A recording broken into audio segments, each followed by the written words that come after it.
Well, a very warm welcome, Maria. It is awesome to be able to interview you for half an hour today.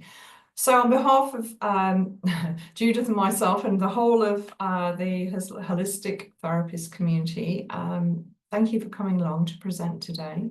We are really excited to find out more about you and your background and what led you to your amazing array of courses. And of course, we'd love some time to be able to explore that with you as well. So I suppose the first question, if anybody comes in, please don't mind me, I'll let them in and they can join as they come. So first question is, what got you into this area, this specialised area of expertise that you have got into? Thank you, Sharon, for hosting this evening. So basically, as a child, I used to always be able to see things. Never quite understood it. And the age I am now, and obviously in my 20s, when I got to understand it, I understood I was actually seeing spirits. I used to see ghosts, and I used to pick up energy in places. And it was all through my childhood, I would see things. And when I was, about 14, 15, I used to always have a pack of tarot cards, started getting into them. And when I was in school, everybody laughs because they always said, you always had a pack of tarot cards with you. And then when I was 17, I decided to go to Spiritualist Church. Okay. I went through all their courses, and I always was wondering whether I was 2 steps ahead or 2 steps behind, because I'd always want more information. And I went through all their courses, and I actually trained as a platform medium when I was 17 going into 18. And I was never that academic at school, even though I did get my O-levels and A-levels. But what I actually found when I stood on that stage and gave messages from people who passed over, I was like, oh, this is just so easy. I just simple. And one thing I must add here, because talking about my life, my Auntie Hannah passed away when I was 10, and I was very, very close to her. She was like a second mother to me. And when she passed away, even though I was quite young, I couldn't believe that was the end. So there was always that hunger in me to know more. Anyway, so in Spiritualist Church, I did platform mediumship for a while. And then I went to live in Australia for a year. And when I was out in Australia, I found it absolutely amazing that on every street corner, there was like a psychic or mystical shop. And you talk to loads of people out there about things. I remember doing an astral travel course with someone, and I actually started doing readings out there with a deck of cards. What year was that? Just out of interest. When was that? So I would have been 22, 23 at the time. 30 years ago. It's about 1994, 1995. Oh, That's right. Okay. Yeah, that's right. Yeah. So I spent a year out there and met loads of interesting people. And then when I came back to the UK, I went into a psychic fair one day in Torquay, started talking to this old gent, Tom, who's long past now. And I said, oh, I love doing all of this. And don't ask how. It was like, why didn't you come and work with us? We've lost a reader. Come and work on the psychic fairs. So basically, in those days, I don't even know if they go on these days, but in those days, because I'm going back about 30 years, there was like 5 or 6 readers. Mm-hmm. You'd have the main organizer, and we'd set up an hotel, and you'd work like 1 o'clock until 5 o'clock. Whoever came through the door, and the people could choose whether they wanted to go for readings. Mm-hmm. And then between 5 and 6, you'd have a break, and you'd work from 6 till 10. Or Wow. I've been known to work till 2 in the morning, depending on your queue. And you'd always have to do a talk, and you could choose whatever you wanted to do a talk about. And you used to go to 3 different places a week. And then you'd move on the following week somewhere different again. And it was always, and it would do like a circuit. So I worked with Tom and his company for a year, and then I moved to another company called June, and was with her for 2 years doing this. And it was a big eye-opener for me, because in my naivety, I thought everybody was into love and light. And what I did learn from working on the psychic fairs, and I also did the big mind, body, spirit festivals as well. So both things, there's a lot of people out there who don't read or help people from the right place. It's a money-making machine for them. Yes, yeah, I can imagine. And what I actually found, and it's always been my core belief pattern, when someone sits in front of you, you've got a responsibility with that person, because you don't know where they're at on an emotional level. And even though I used to do clairvoyant readings, and what clairvoyancy actually means is clear seeing, you don't need cards, you don't need crystal balls, you don't need rune stones to do a reading, depending how you're reading. And I was one of those people who had an absolute fascination to find out more and more and more. So I wanted to know how different people read. So some people are what they call themselves clairvoyant. And on one level, you could say, well, they are clairvoyant, but not how a lot of people presume where that name comes from, because some people can only read an aura. It's the historical information in an aura, so they can tell you lots of things about your past, but they can't tell you anything about your future, because it's guesswork. Not many people can go forward on someone's timeline. Anyway, so I did readings for 3 years. I continued doing them, but not on the fairs after that. And then one day while I was on the fairs, someone said to me, can you come and teach our development circle? We've lost a teacher. Bearing in mind, I'm in my early 20s now, just starting going into my mid 20s. And I'm like, oh, okay, fine. So all these people I was teaching were a lot older than me. I started teaching. Then I got asked in another area if I could run another development circle. So I was like, yes, carried on with that.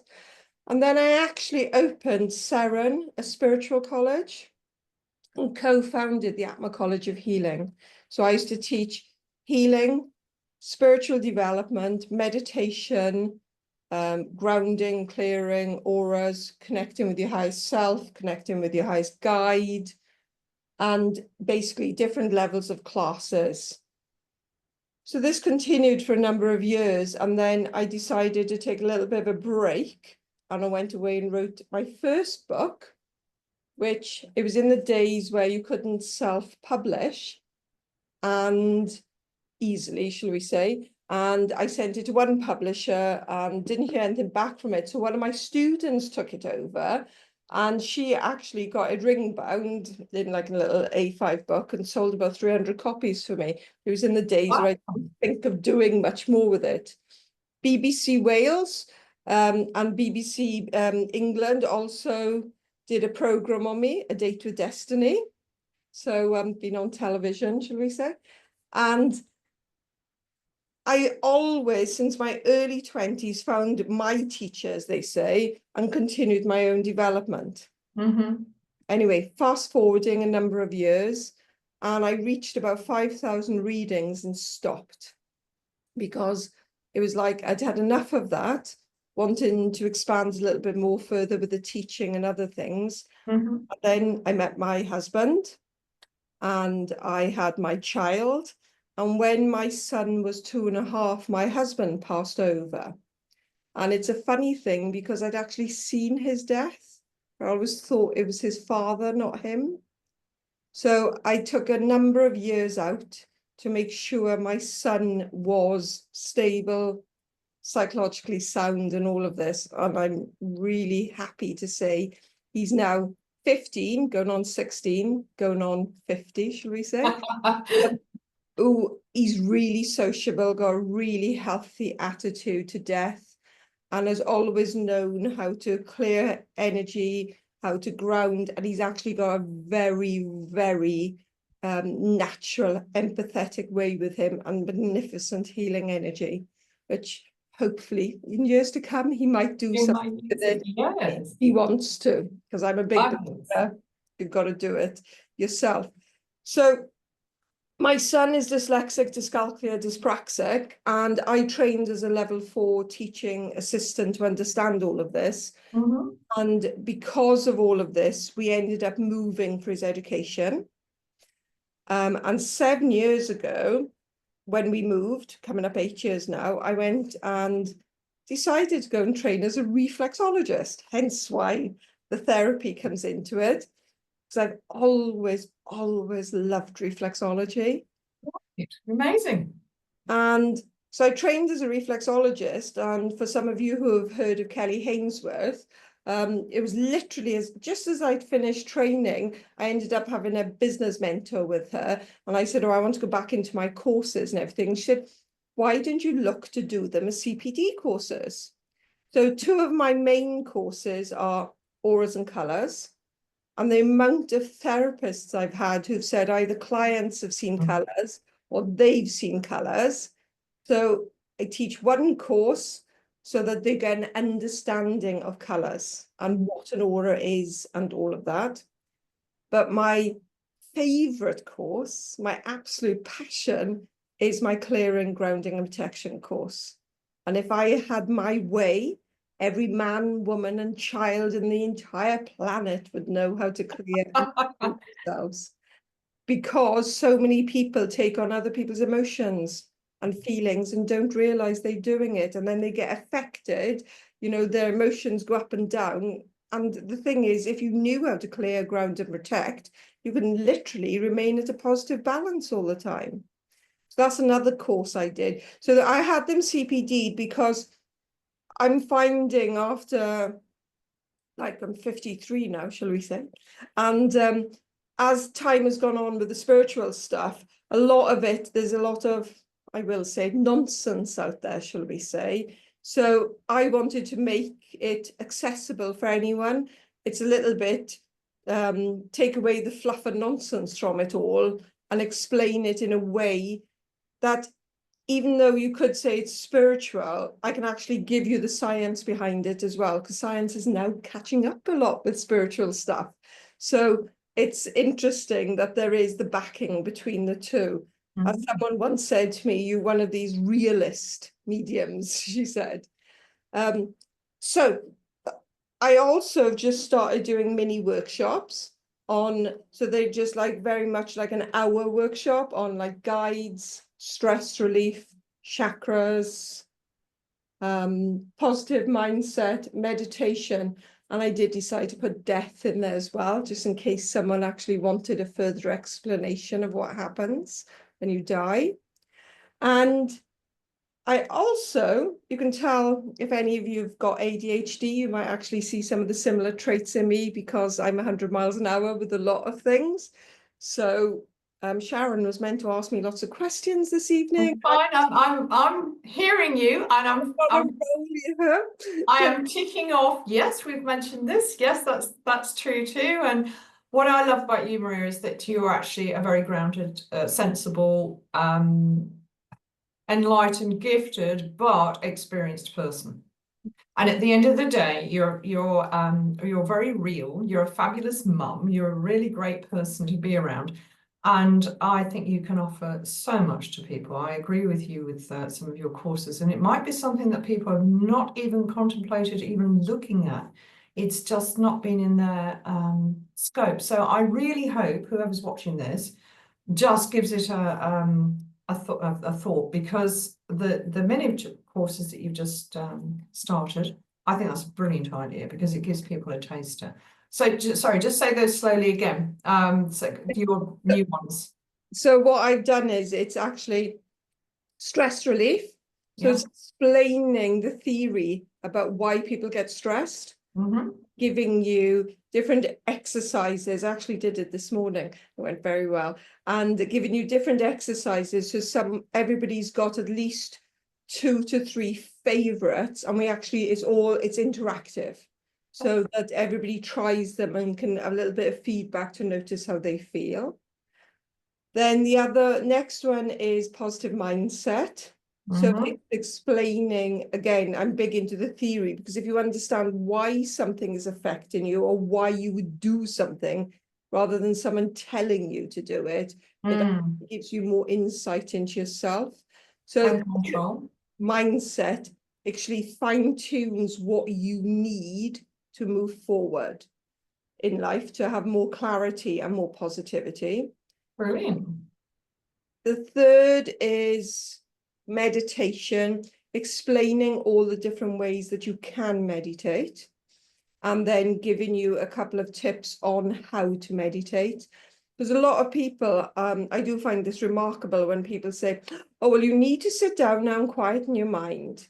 It's not a matter of quieting your mind. It's actually finding that place within you that's already silent and still. Fascinating. Mm. Then the fourth one is chakras, because I do believe there is a big, big, big misunderstanding out there of what chakras actually are. And chakras are actually meeting places to be able to go further within and up the inner planes.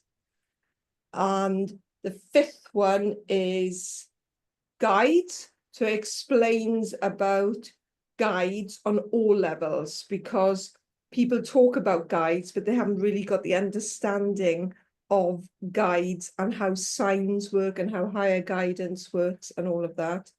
And the sixth one is about death, if people actually wanted a little bit of peace of mind about what happens with death. So yeah, I've put these together. I've just added some new dates in with them. So I'm just trying out different times with them at the moment to see. And how long do these mini courses take? They're 1 hour. Brilliant. They're literally just 1 hour courses. Whereas my other two, auras and colours and the clear and grounded protection, are 5-hour courses.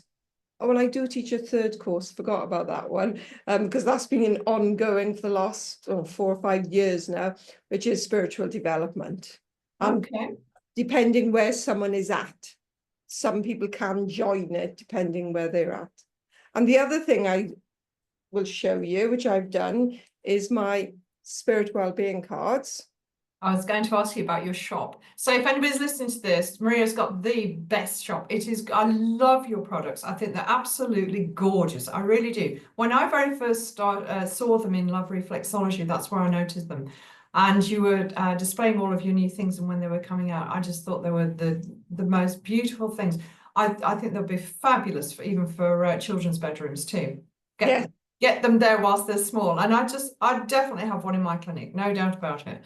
I've got to investigate, put some time aside. I've said to you before, I'd love to do some of your courses, and I will be doing them. And yes, please tell us people about your lovely cards too. So these are 50 cards with different techniques on them. And I know like some therapists have bought them to actually use with their clients in the actual in their clinics. So basically what they are little stick men, because my son's dyslexic, so I really took that on board. It's got dyslexic friendly font as well. And what they are is a little technique. So the idea behind them is to choose a card daily, empower yourself with positivity, and follow the technique. And that's the idea behind it. And even they made in the UK, and even the feel of the card was taken into account. My son, if he was here now, would be going, I chose the feel of the cards because they're really soft. And some of these cards have been made into A4 prints, which I know some therapists have put in frames. But my son's got one in his bedroom, and I have got some greeting cards with them as well. Oh, I didn't know that. Lovely. And I've also, later this year, got a book coming out called Power Up Your Positivity. So it is all about simple techniques, profound life changes, and it's about stop drowning in the negativity of life and set yourself free. Because everything I teach, and my biggest statement here is positive change today. So I always believe in all my courses, all my techniques, all my one-to-one, and even if I show stuff on social media, it's all about you can implement them immediately and see an immediate result if you want to. Oh, that's good for today's society. Instant press button. Let's feel better. So you've got it all covered, and you really have got it all covered. Actually, there was one thing I was going to ask you about. I've forgotten now. Oh, goodness me! It was about. I know what you need to do.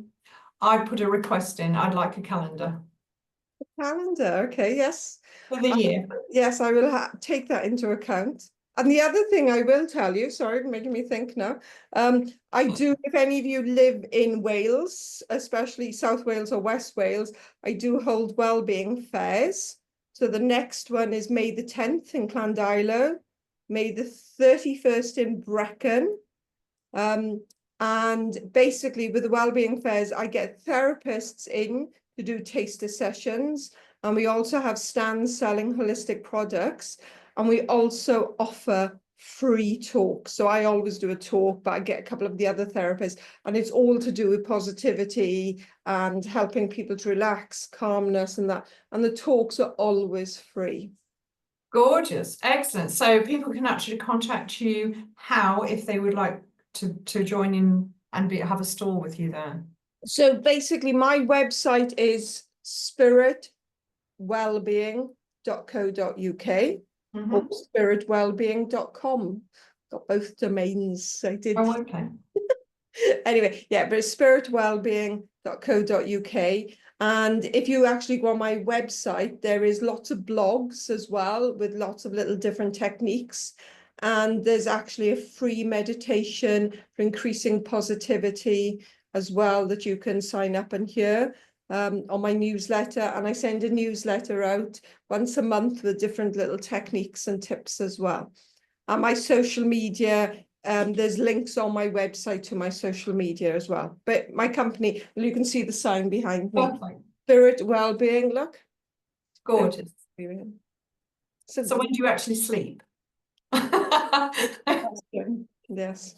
That's astonishing. So in the last few years, you've actually come into your own, really. This is really what this is you, isn't it? It feels like it's a whole new world, and who knows where that's going to. So congratulations on all these new courses as well that are, and I know they've been very popular, certainly in the reflexology profession, but hopefully now I've got the lovely holistics therapist group. There'll be other people and other therapists that may want to consider this as well, and hopefully somebody will be over near you too to come and have a look at your events as well. So I just think it's marvelous. I love what you do. I've always had a nice. I always get a great feel about you. I've always told our practitioners to, if you want to go and actually be taught properly, to go and see you. Moss and I in our journey and along the way, we do touch on things, but I think it's far better not to reinvent the wheel and just go to the people who are actually teaching it. Definitely. Thank you very much, Sharon. You're welcome. Thank you. And I hope you are inundated with loads of positive people. Thank you. Absolute pleasure to have you. And I hope everybody gives us a bit of a thumbs up and connects with Maria if you're watching this later. So thank you. Thank you.